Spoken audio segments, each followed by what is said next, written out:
Welcome to This Explainer. Okay, so I am incredibly pumped to take you through today's analysis because honestly, we are looking at an absolutely monumental shift in the financial sector. Now, if you've been following the industry even a little bit, you know AI has been the ultimate buzzword for years now. But according to some recent tech and innovation briefings from early May 2026, Q1 was the actual tipping point. This was the exact quarter where artificial intelligence abruptly stopped being just, flashy press release hype and became a physical, operational reality. The numbers, the infrastructure overhauls, the massive strategy shifts we're going to explore today, they all prove that the AI revolution in finance hasn't just started, it has fully arrived. Right, let's dive right into this. To really understand how real this has become, picture this. It's April 24th, during a standard Q1 earnings call, and Customers Bank CEO Sam Sidhu completely shocks the analysts with a sudden admission. About 30 minutes into the call, he just drops this bomb that his voice had been an AI clone the entire time. But here is the absolutely crucial point.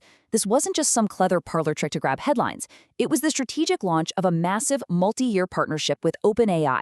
This $26 billion regional bank is literally embedding OpenAI engineers on site to fundamentally co-develop and automate their lending, deposits, and payments. And this number right here brilliantly illustrates exactly why they are doing it. 7 days. By integrating these native AI workflows straight into their core systems, Customers Bank is targeting a massive compression in their commercial loan closing times. We're talking going from a sluggish 30 to 45 days all the way down to just 7 days. They're also aiming to cut complex account openings from over a full day to under 20 minutes. I mean, we are talking about an entirely new standard for operational velocity. So let's move into section 1, the revenue engine. Before we look at what the major payment networks are doing, we really need to understand exactly what they're preparing for. The absolute defining term for 2026 is agentic commerce. Basically, this is a system where AI bots act as independent economic agents. They have their own digital wallets, and they can autonomously initiate, authorize, and execute financial transactions. So we're no longer just talking about an AI helping a human make a purchase. We're talking about AI bots that can literally spend money on their own to negotiate, to buy data, or just execute rapid microtransactions. It's a whole new ballgame. Now, what's genuinely fascinating is how the two dueling giants are positioning themselves for this exact reality. In their respective quarters, Visa just posted its strongest revenue growth since 2013 at 17%, while MasterCard reported a really solid 16% net revenue growth. To capture all this massive new transaction volume being generated by AI agents, both of these networks are placing huge bets on stablecoins and authenticated tokens. Visa is aggressively expanding its stablecoin settlement pilot across 9 different blockchains. Meanwhile, MasterCard is launching something called verifiable intent, which is basically a tamper-resistant record of what a consumer authorized an AI agent to do, and on top of that, they're outright acquiring stablecoin liquidity provider BVNK. The sheer speed of this transition is staggering. Just to put that into perspective, Visa's stablecoin settlement pilot saw its annualized run rate jump in just one single quarter, from an estimated $4.6 billion to $7 billion. That's a 50% quarter-over-quarter explosion. The networks aren't running quiet little parallel pilots anymore. They are making explicit multi-chain settlement commitments because this agent-to-agent economy is scaling so incredibly fast. Which brings us to section 2. Breaking the legacy infrastructure. This brings up a really fascinating question that we have to ask. Why are major financial institutions abruptly tearing up their legacy cloud contracts right now? This was a massive trend in late April. Banks aren't just tweaking their software subscriptions, they are fundamentally tearing down and renegotiating their core infrastructure agreements. Well, it all comes down to the AI workload shift. Think about it. Legacy cloud agreements were built for very predictable transactional workloads. You knew how much storage you needed, and it was steady. But the AI reality, it's completely different. AI requires bursty, supercompute-intensive consumption. It's heavy, it's unpredictable, and it requires moving massive amounts of data. AI isn't just an app sitting on top of a core system anymore, it's moving into the core. Because of this, CIOs are now demanding multi-cloud portability and interoperability. They honestly care way more about reducing their dependence on a single provider right now than basic cost optimization, simply because AI workloads are literally breaking the old assumptions. And as you might expect, breaking the legacy infrastructure has a very real impact on the human workforce.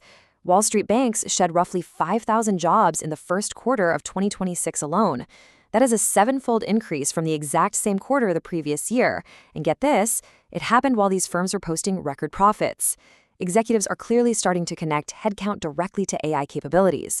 As banks strive for lower and lower efficiency ratios, we're seeing the harsh reality that AI agents are now absorbing workloads that previously required dozens of staff members. But of course, this capability isn't evenly distributed, which creates what we're calling the 2026 AI readiness gap. While Tier 1 banks, so those with over $100 billion in assets, are reporting roughly 77% full AI integration, regional and community banks are sitting way behind at an average of just 35%. They're mostly stuck in pilot stages. And this is exactly why that Customers Bank deal we talked about earlier is so vital. Regional bank boards are looking at Customers Bank as a template to leapfrog this gap. They realize that directly co-developing with Frontier Labs is an absolute lifeline, a much stronger bet than just waiting around to buy off-the-shelf software from legacy providers.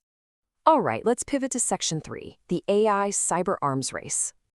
Let this inescapable baseline number sink in for a second. $20 billion. According to testimony given to the House Homeland Security Committee in late April, there were more than $20 billion in cyber-enabled fraud losses in 2025. That is a 26% increase year over year.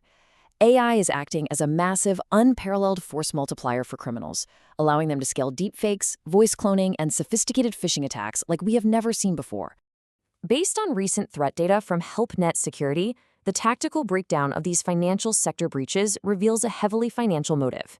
Data breaches make up 64% of these attacks, while ransomware accounts for the remaining 36%. The scary part is that advanced AI models drastically reduce the time between when a vulnerability is discovered and when it's actually exploited, completely rewriting the entire threat playbook for banks. And that takes us to our final part, Section 4, Navigating the Regulatory Vacuum. We are seeing a glaring clash in global supervisory postures right now. In the US, regulators recently issued guidelines to modernize model risk management, but they explicitly excluded generative and agentic AI from the guidance. They essentially left it totally uncharted. Meanwhile, India's finance ministry proactively convened major bank CEOs for an emergency intervention. Why? Specifically to harden their cyber defenses against Anthropic's Mythos, which is a frontier AI model that hasn't even been released yet. India is treating this unreleased technology as a sovereign financial stability threat, while the US remains conspicuously silent on the record. So what does this actually mean in practice? Well, US banks are currently operating without a rule book. Because of this regulatory vacuum for agentic AI, institutions are being forced into self-governance. They are essentially flying blind, having to rely heavily on voluntary frameworks from industry security consortiums just to build defensible internal controls. Consequently, the forthcoming joint request for information on AI from U.S. banking regulators has become, hands down, the single most watched supervisory document of 2026. So as we synthesize everything we've covered today, the ultimate 2026 dividing line in finance is stark. It's between the institutions that are co-developing natively with frontier AI labs and those that are just waiting for off-the-shelf solutions. Capital concentration and sheer operational speed are severely punishing those who wait. The cost of capital advantage that the proactive payment networks and those pioneering regional banks have, it's widening rapidly, not narrowing. Which leaves us with this final, incredibly provocative thought to ponder. As agentic commerce scales autonomously and banks literally race to cut loan approval times down to mere days, we have to ask, is the financial sector moving too fast for its own safety, or is the cost of moving too slow simply too high? You've got the unstoppable momentum of autonomous AI agents on one side and a $20 billion cybersecurity threat on the other. It is a high-stakes balancing act that will absolutely define the future of global finance. Thank you so much for joining me for this explainer, and keep exploring.